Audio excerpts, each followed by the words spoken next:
At 2 minutes, 15 seconds of overtime, we have a winner by referee stoppage. For the winner on his road to the heavyweight UFC championship, Bas Rutten. Let's have a big hand for Tsuyoshi Kosaka.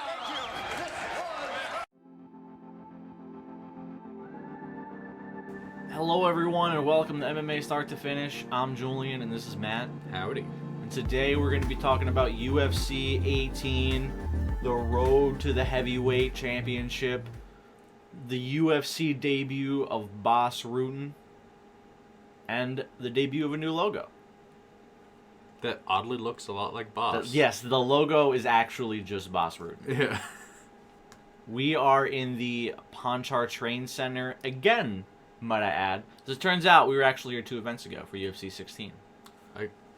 We've had a lot of Pride in between. There's been a lot of Japanese events, and not to be rude, a lot of these barely venues in the South kind of all blend together. Yeah. Especially when they don't release a buy rate or an attendance for the show. No, they're hiding these little tidbits of facts that we like. I don't think the numbers would make them look too great. No, but they don't have to be so... What's the word I'm looking for? Shifty. Yeah. I like these little bits of information. They might exist somewhere. We need them for historical purposes. Yeah. And throughout the night we've had a lot of thanks to the fans, which is definitely warranted for where they are financially right now. Yeah, it's basically a miracle that they're able to keep putting shows on. Yeah. So they better thank the fans.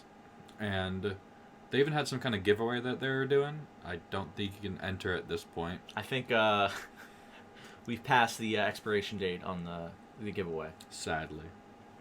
In the main event, in the first fight we're going to talk about tonight, Bas Rutten would take on Tsuyoshi Kosaka in...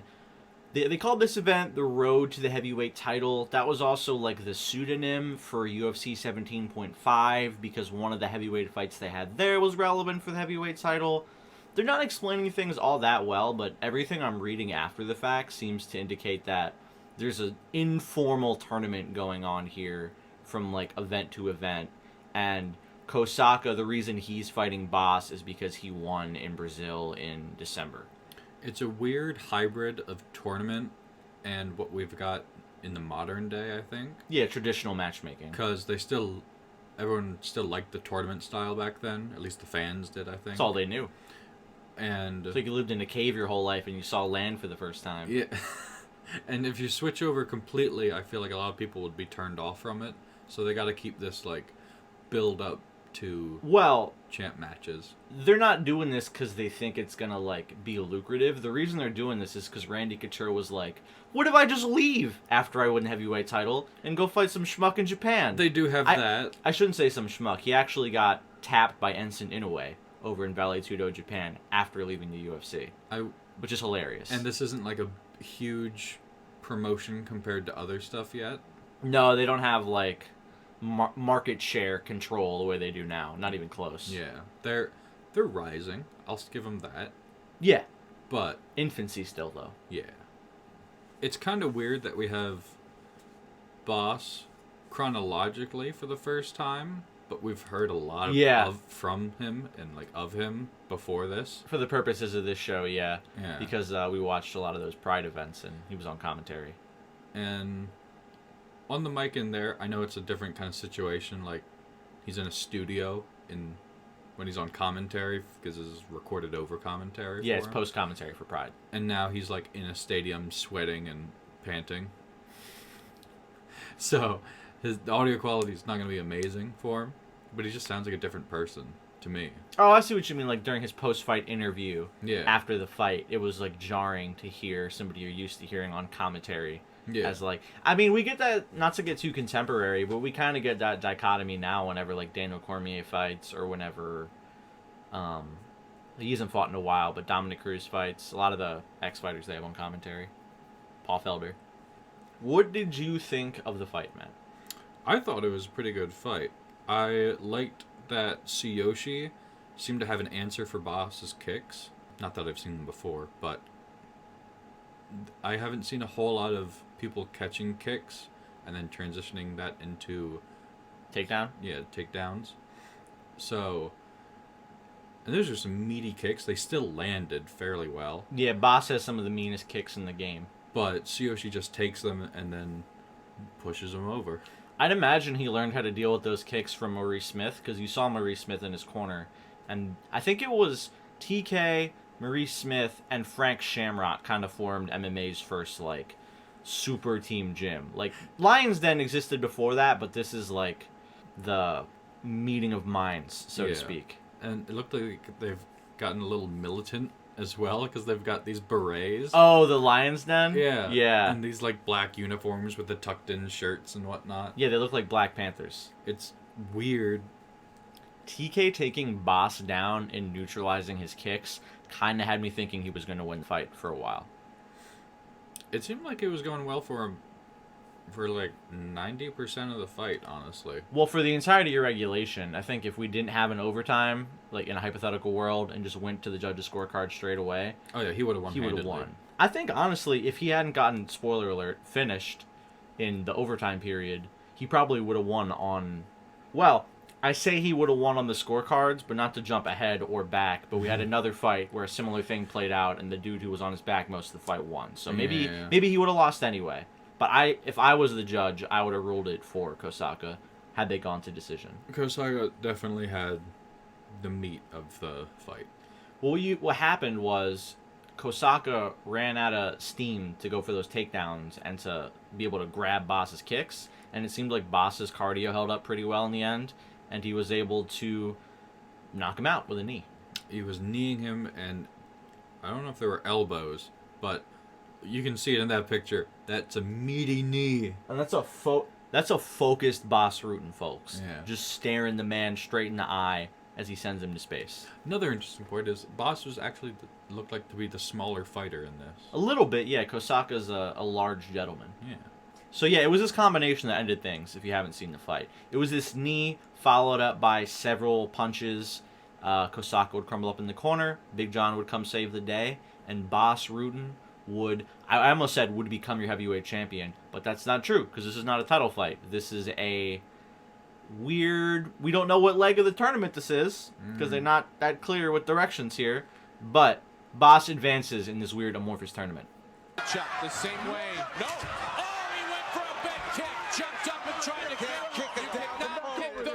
Up next, we have the veteran of the Great Wedgie War of 1998, Pat Miletich, returning to the octagon, hopefully this time avoiding his trunks from getting lodged deep within his ass.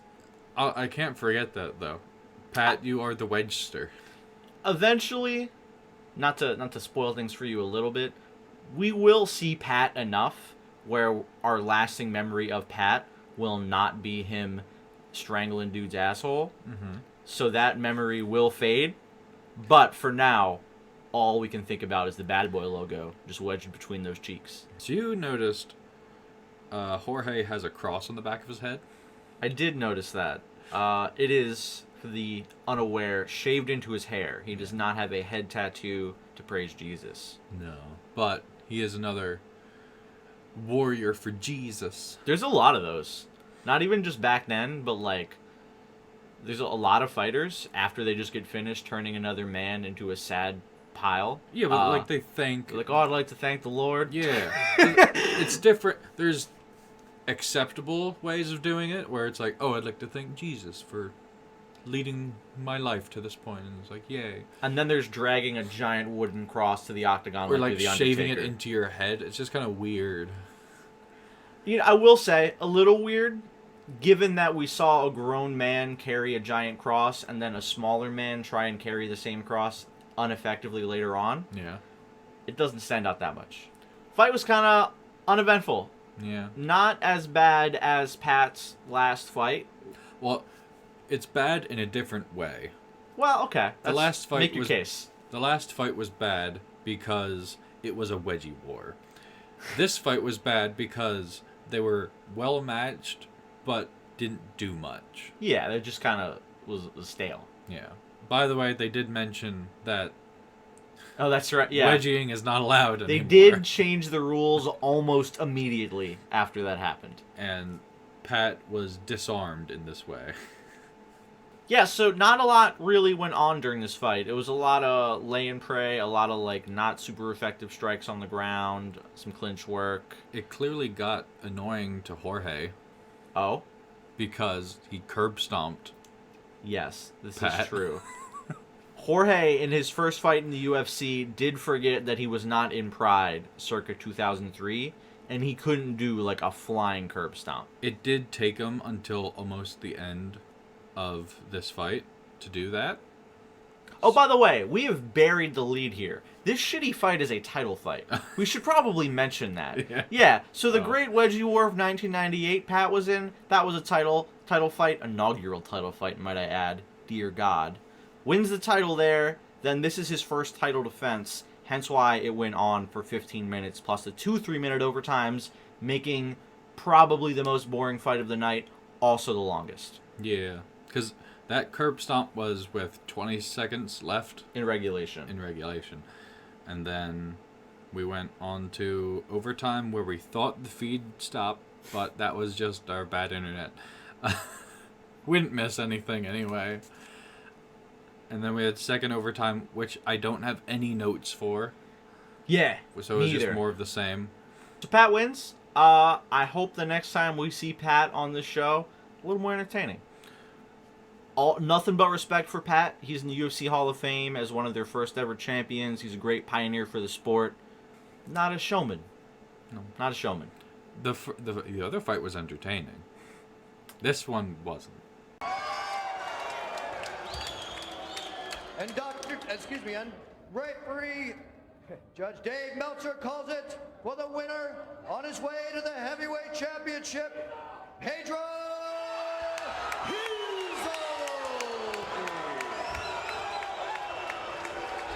Ladies and gentlemen, it's time for Mark Coleman versus Pedro. Wait a minute, that's not Mark. Who the fuck is this guy? He's a little tanner. This is a screenshot from the actual event. I don't know who did this or how they did this, but when they were advertising, I guess promoting one of the fights later in the night, they put this graphic up. Just the wrong fucking dude above Mark Coleman's name. I don't know who that is. Just like an African-American gentleman. Definitely not Mark Coleman. Was that one of the other fighters we had? From tonight? Yeah. Is that Daryl? I think that's Daryl. Is it Daryl? Yeah. More on Daryl later, That is by the Daryl, way. yes. That I don't know why they included him as Mark Coleman. They Anyway. don't look alike. I think Mark has learned some stuff from Ken and is learning to regulate his gas tank a little better. I think that is true. I also think he's learned from his own experience of getting kicked in the face. Yeah. He didn't like that.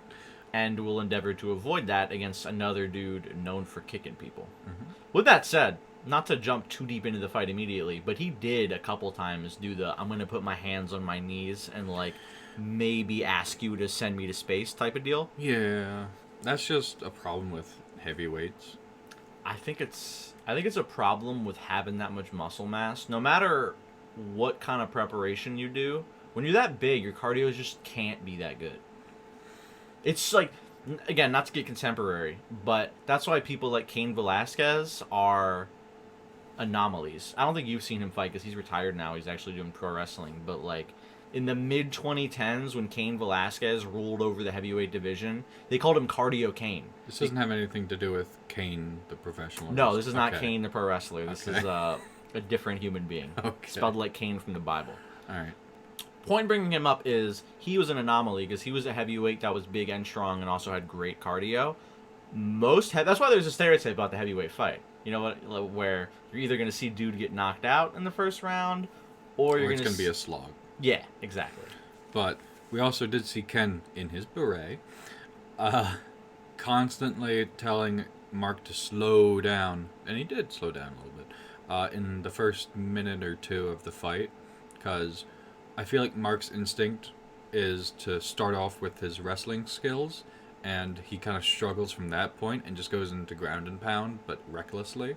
Yeah, he's not very efficient. And Ken is basically just saying, hey, you don't have to go total ape shit. Immediately. Yeah. He's trying to guide the missile. You'll run out your gas if you do that. Because he doesn't have a whole lot of fat on him. He is mostly just a bulging muscle. And his cardio is sort of the story of the fight. Because early on, like we were saying, he was able to take him down with his wrestling, get the ground and pound going. And that was a ground and pound for like 4 minutes. Yeah. At the 5-minute mark is I think when the first stand-up was. Yeah, and that was a fairly strong ground and pound. Yeah, I have notes on here about short elbows by Mark on the ground being really impactful. Yeah. He's learned to hone his skills a little bit there. It was just after 4 minutes of it, people, I think, were getting a little bored of it. Well, yeah, he was effective, but at no point was it so effective that you thought the fight was going to get stopped. So if he's not working to finish or advancing position, Big John's kind of within his right to stand him up. So I don't especially because they were on the ground for a while and there were no rounds. I don't necessarily have a problem with the stand up. And then the same thing happened again. He took him down again, more ground and pound, and then 5 minutes later, the 10-minute mark roughly, they got stood up again. Mm-hmm. So it's a good strategy for Mark. He just has to work to finish if he actually wants to not get stood up. Yeah. And Hizzo did make a point of striking at Coleman's least muscular part, which is his legs. Yes. Those poor calves. Which is, by the way, not to say that Mark Coleman has skinny legs. It's just to say above his waist is literally the human form of a truck. So it's not quite an apt, comparison. The top is like F-150. The bottom is like Camry. The bottom is like Fiat. Yeah. Mark didn't like that. He didn't get chopped down. He didn't get, what's his name? Paul Varlins? He didn't get Paul Varlins. But it's funny you mention that because Marco Huas, the guy who did that to Paul Varlins, is in the corner for Pedro. Hey, that's his coach. Yeah, there we go. So yeah, he didn't get chopped down, but he's not checking those kicks at all. No, and it did start to add up toward the end of the fight. I thought, aside from his gas tank, part of the reason he was having such a hard time taking him down was because of the threat of those leg kicks. Mm-hmm. And then once we got into overtime, he really wasn't able to take him down. And then Mark decided, let me try one of those, and he threw like a shitty leg kick in overtime that didn't really do anything. No. It was mostly leg kicks getting to Mark, and then we went to the judges. So, this is where things get a little squirrely. In my opinion, if you have a fight where it is what's the math here? It's 12 minutes, 15-minute fight, and the first 10 minutes of that fight roughly are fighter A ground and pounding fighter B and getting stood up. Those are your first 10 minutes. And then the last 5 minutes are some leg kicks that are pretty effective, some attempts at head kicks that don't really get through. That's fighter B's work, that 5 minutes. Who do you think would win that fight? I would think fighter A would win that fight unless fighter B did some really serious damage in that last 5 minutes, which he did not. It did not happen. So when we went to the decision and they announced split decision for Pedro, I don't know if I agree with that. I'm not going to go as far as to call it a robbery, but it is definitely a suspect decision as far as I'm concerned. What do you think? It was kind of stolen from Mark. Would you call it a robbery, Matt? I would call it a robbery because the amount of damage that Hizzo did is like a quarter of what Mark did. At no point did it look like Hizzo was in control of the fight, except for towards the very end with those kicks. There's also always the factor of how much do the judges understand what they're watching, because judges, especially the less informed you are always going to be partial to strikes in the stand-up game. I'm not going to give him the benefit of the doubt. You watch a man beating up another man on the ground for 10 minutes, and you say, I don't know, I think the guy on the ground's doing okay.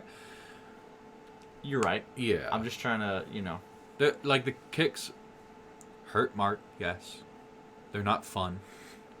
But getting elbowed in the face for more than half of this fight, even if it didn't knock him out, or it didn't look like it really cut him either, but you could hear the thud of his head on the mat. Yeah. And the thud of the elbow meeting his face. It's just not... It's not fair in this scenario. Is it the worst one we've seen? No. But I don't think it's fair for Mark.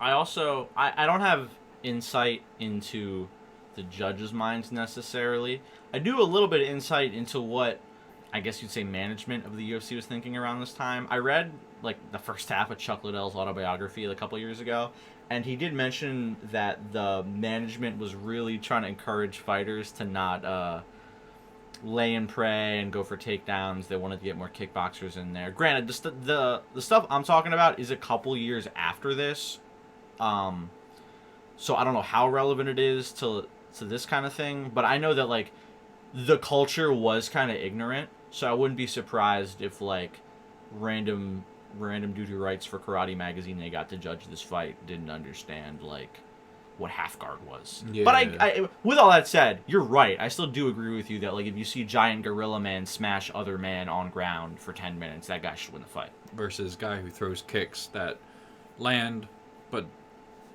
I don't know. They're not doing a ton. They're not going to finish the fight. No. If it went on for like another 20 minutes, you could have had a Paul Varelin situation where he gets chopped down and then he just can't continue. Yeah. But they're not going to have a half-hour, 45-minute fight. This isn't the old days where it was you functionally fight to the death. Yeah. Well, that's the Huntington Beach bad boy.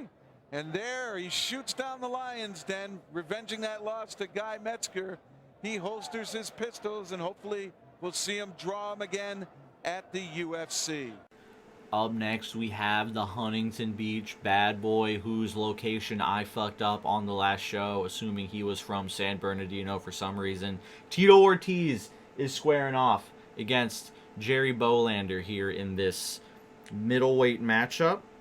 Jerry from the Lion's Den with Ken and his beret in his corner, as many of the fighters tonight had. And Tito from, I believe, the same camp as Tank. Tito's hair always throws me off in a weird way. Why, his bleach blonde 90s hair? Yeah, because it always makes me think like his head's just physically larger than it is. Why? Because it somewhat, like if we're not looking directly at him, like close up, and it's just like most of the octagon is in the screen. You think he's bald? It looks like he's bald, and it's just part of his head. It's like a large bulbous head. Yeah. I think the commentary had this pretty summed up, that Jerry was just outclassed. Yeah, he basically got dominated from bell to bell during the fight. Yeah. He got taken down early by Tito. Tito landed some pretty good ground and pound. He had knees from north-south, which are just very mean. Oh, yeah. Even when they got stood up, it didn't really matter. No. It just would either go back to Tito punching the shit out of him and kicking him sometimes, or back to the ground where he would knee him and punch him, whether in guard, in any position. The finish was kind of weird. The fight ends via a cut after Tito elbows Jerry's eye socket on the ground during overtime. I didn't think the cut was so bad. Let me rephrase this. If they had this fight now, and they had that cut, and they weren't in New York, that fight would have continued. Recent events. Yeah. Current events. I agree. We were robbed of rounds 4 and 5 of Nate Diaz, Jorge Masvidal. Anyway. If we were in Vegas. If they had this cut in a contemporary UFC event, I don't think it would have been stopped. I think it was stopped because they had minimal sample size to work with, and they were also kind of on thin ice to begin with, public perception and their sublegal status. If this fight was now, it would have been stopped earlier because of those north-south knees to the brain. Yes, that is true. But, yeah, I agree. That cut wasn't terrible. I think they could have kept going. With that said, I'm not necessarily out here trying to say, oh, well, Jerry was on his way to winning that fight. If only they hadn't stopped that cut. No. He was losing the fight. It just probably would have gone to decision had they not stopped for that cut. And also, when was that elbow? It was pretty close to the end of overtime anyway. Yeah, they stopped it 2.5 minutes into the overtime. So there was only 30 seconds left anyway, and Tito was on top of him. Jerry wasn't going to go space alien on him and zap him into the fourth dimension. Yeah. No harm, no foul on the doctor stoppage there. Also, if this was a contemporary UFC event, I doubt Tito would be wearing a t-shirt that says, I just fucked your ass on it. It's a little extreme for something that's on television, sir. And do you think he has a different shirt for if he lost? Also, I want to...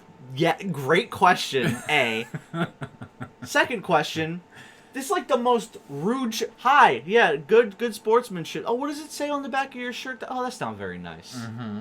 You're going to shake the man's hand as you wear a shirt that claims you just butt-fucked him? Like, what kind of sportsmanship is that? I'm imagining I'm in this event, and he, like, puts on a shirt and comes back over and is like, yeah, it was a good fight. And we're, like, shaking hands. And he turns around to cheer to the crowd, and it's like, come on, dude. Yeah.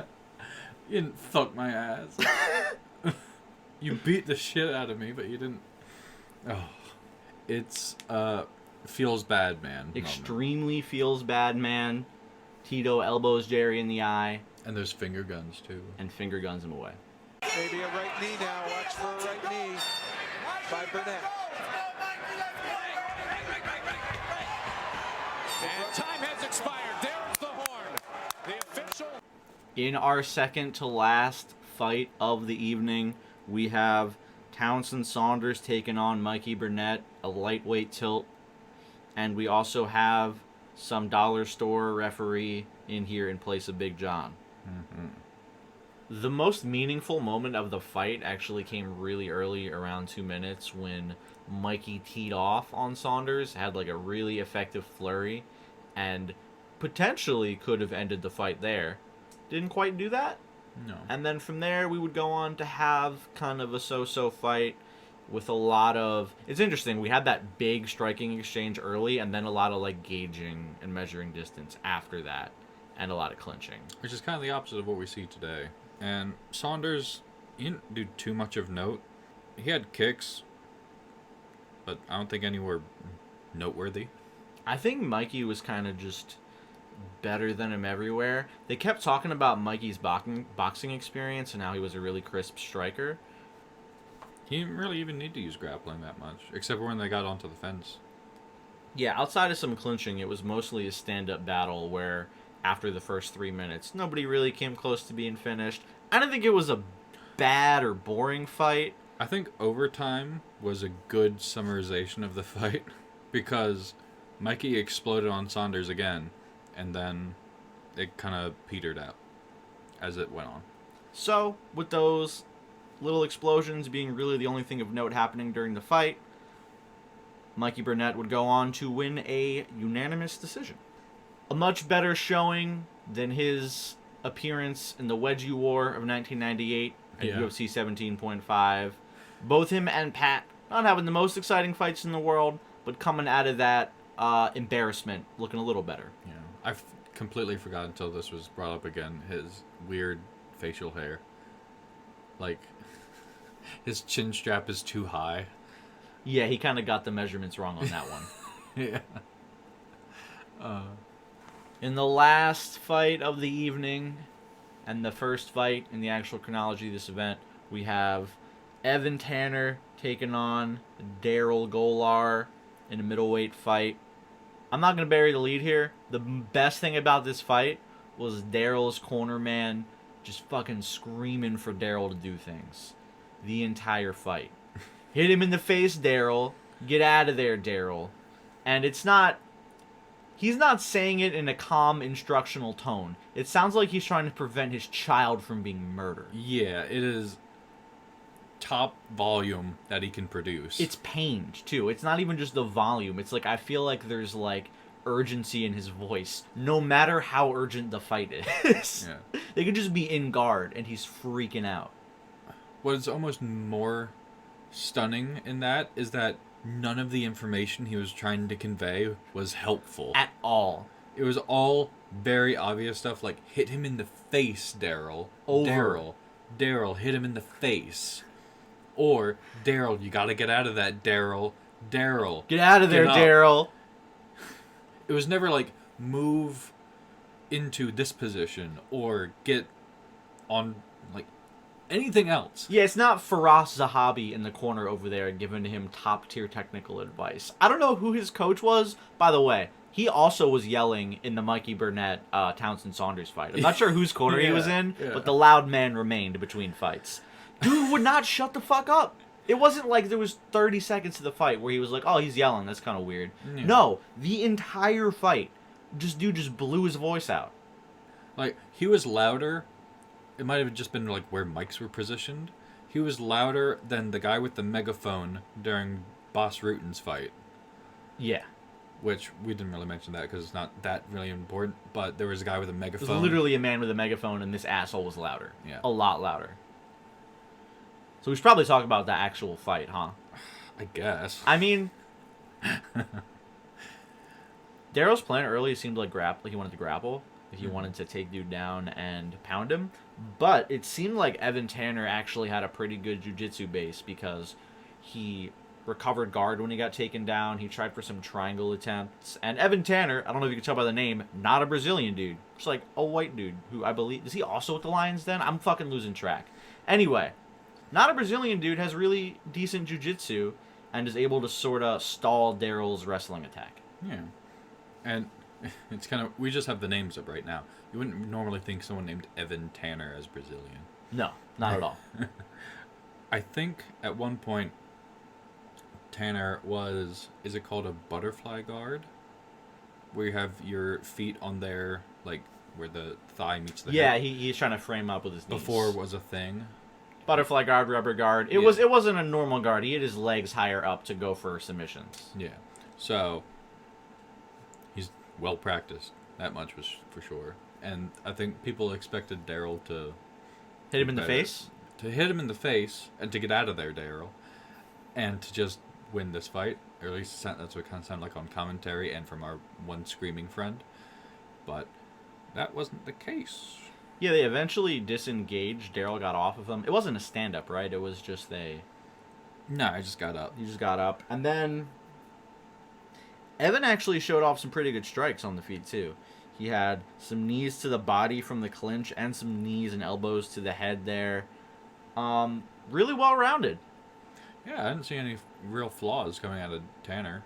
Was he, like, amazing? No, but there's nothing I could see that he could have really improved upon other than being faster at what he did. There's nowhere he looks completely out of sorts and like he's never done it before. Yeah. Unlike a lot of these guys who are really just specialists.